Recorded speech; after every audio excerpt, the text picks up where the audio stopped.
ታሪካችን የሚጀምረው በአንድ ትንሽ ከተማ ውስጥ የሚኖር ሱሪ የተባለን አንድ ምስኪን ሰውን እያስመለከተን ሲሆን ሱሪ በአንድ ኤሌክትሪክ ኩባንያ ውስጥ ተራ ሰራተኛ ሆኖ የሚያገለግል ያለምንም ቤተሰብ ብቻውን የሚኖር ፍጹም ጭምትና ሰላማዊ ሰው ነው። ሱሪም 30ዎቹ ዕድሜ ክልል ውስጥ ያለ ቢሆንም ግን እስካሁን ድረስ ፍቅረኛም ሆነ ሚስት የለውም። ሱሪም ለሴት ልጅ የሚስብ መልክ፣ ቁመና፣ ጸባይና አለባበስ ስለሌለ የትኛውም ሴት ብትሆን ልትቀርበው ጭራሹኑ ስለማታስብ ለሱሪ ትዳር አጋር ለማግኘት ትልቅ እንቅፋት ይሆንበታል።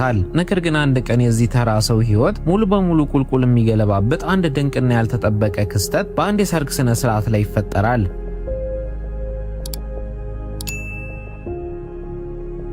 ሱሪንም ወደዚህ ሰርግ ፕሮግራም የጋበዘው የድሮ ዩኒቨርሲቲው አስተማሪው ፕሮፌሰር ጉፕታ ሲሆኑ ፕሮፌሰር ጉፕታ ታኒ የተባለችውን ውብና የደስደስ ያላትን ብቸኛ ልጃቸውን በደማቅ ሰርግ ለማጋባት ሽር ጉድ እያሉ ነው። ሆኖም ግን ምንም እንኳን የፕሮፌሰር ጉፕታ ልጅ ታኒ የታጨች ሙሽራ ብትሆንም ግን ሰርጉን ታድሞ የነበረው ሱሪ ታኒን እንዳያት በፊቷ ላይ በሚበራው መልካዊ ፈገግታዋና በነጻነት ሳቋ ልቡ በአንዴ ተማርኮ ፍጹም የፍቅሯ እስረኛ ይሆናል። ሱሪም ከአስተማሪው ከጉፕታ ጋር ቆሞ እያወራ ሳለ ታኒ በዛው አካባቢ ስትሯሯጥ አባቷ ያስቆሟታል። በመቀጠልም ጉፕታ ለልጃቸው ታኒ ይህ እኮ እኔ በህይወቴ እጅግ የምወደውና የማከብረው ጎበዝ ተማሪ ሱሪ ነው በማለት በኩራት ከሱሪ ጋር ያስተዋውቋታል። ታኒም ሱሪን በማግኘቷ በጣም በመገረም ለሱሪ አባቴ እኮ ሁልጊዜ እንዳንተ ጎበዝ ተማሪ ሁኝ እያለ ቁጣይ ነበር፣ ይባስ ብሎ ደግሞ ወደፊት በትዳር እንድታገብ የሚፈልገው እንደሱ አይነት ሰው ነው ይለኝ ነበር በማለት በነጻነት ተነግረዋለች። ሱሪም ከልቡ ንግስት አፍ ይህንን ድንገተኛ ቃል ሲሰማ በከፍተኛ ሁኔታ ተሸማቆና አፍሮ ዝም ሲል ታኒ በደስታ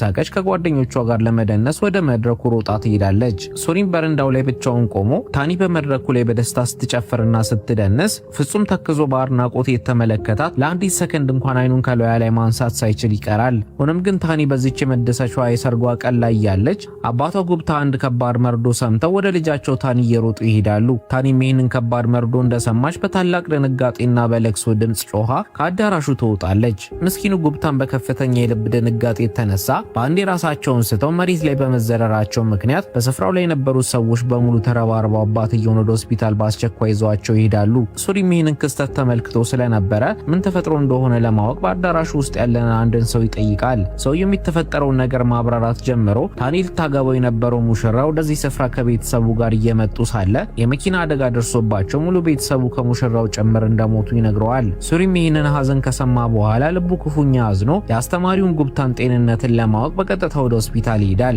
ሱሪም ሆስፒታል እንደደረሰ የሆስፒታሉ ኮሪደር ላይ ቁጭ ብሎ ለሚወደው አስተማሪ ጉፕታ ህይወት አጥብቆ እየጸለየ ሳለ የህክምና ዶክተሮቹ ጉፕታ ካለበት ክፍል ወጥተው እያዘኑ እንግዲህ እኛ የሰው ልጅ አቅም የፈቀደውን ያህል ሁሉንም ነገር አድርገናል፣ አሁን የሚቀረው ስራ በፈጣሪ እጅ ብቻ ነው የሚል ተስፋ አስቆራጭ ቃል ሲናገሩ ሱሪ ይሰማል።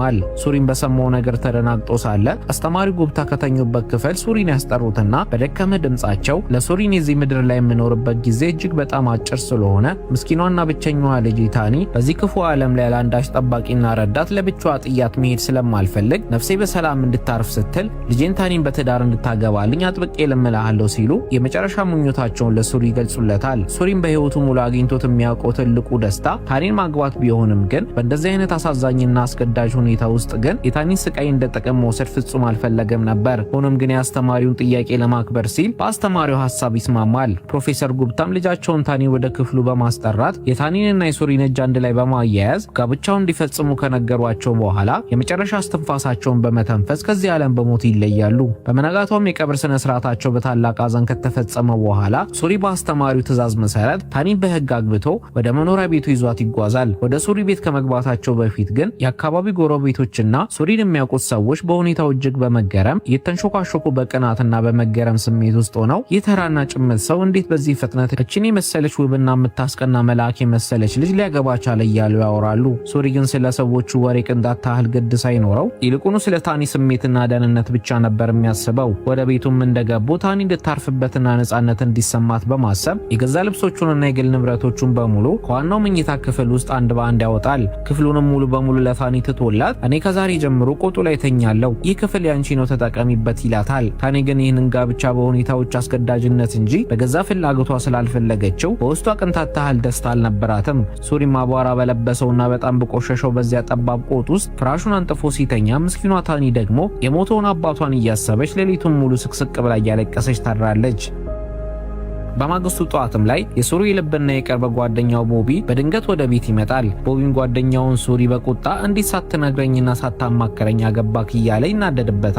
ሱሪም ጓደኛውን ቦቢ ረጋ አድርጎ ወደ ቤት ካስገባው በኋላ ከአስተማሪ ጉብታ ሞት ጀምሮ በሰርጉ ላይ የተፈጠረውን ያንን አሳዛኝና ልብ ሰባሪ ክስተት በዝርዝር ይነግረዋል። ቦቢም የተፈጠረውን ከባድ ሁኔታ ሲረዳ ቁጣው ወዲያውኑ በሐዘን ተተክቶ ለጓደኛው እጅግ በማዘን አጽናንቶት ከቤቱ ይወጣል። ከዚያም ሱሪ ወደ ስራ ከመሄዱ በፊት ወደ ታኒ ክፍል በር በመጠጋት በሯን ቀስ አድርጎ ያንኳኳል። ነገር ግን ታኒ ከውስጥ ምንም አይነት ምላሽ ሳትሰጠው ትቀራለች። ሱሪም እንዳይረብሻት በማሰብ ያዘጋጀላትን ቁርስና በደብዳቤ ጻፈላትን መልካም ምኞት ከበሯ ስር ያስቀምጥላታል። ከዚህም በተጨማሪ ታኒ ፈገግ ለማስባል ብሎ በሯ ጋር ቀይ አበባ ሊያስቀምጥላት ቢያስምም ግን ትቀየምኛለች በሚል ፍርሃት አበባውን ማስቀመጡን ትቶ ወደ ስራው ይሄዳል።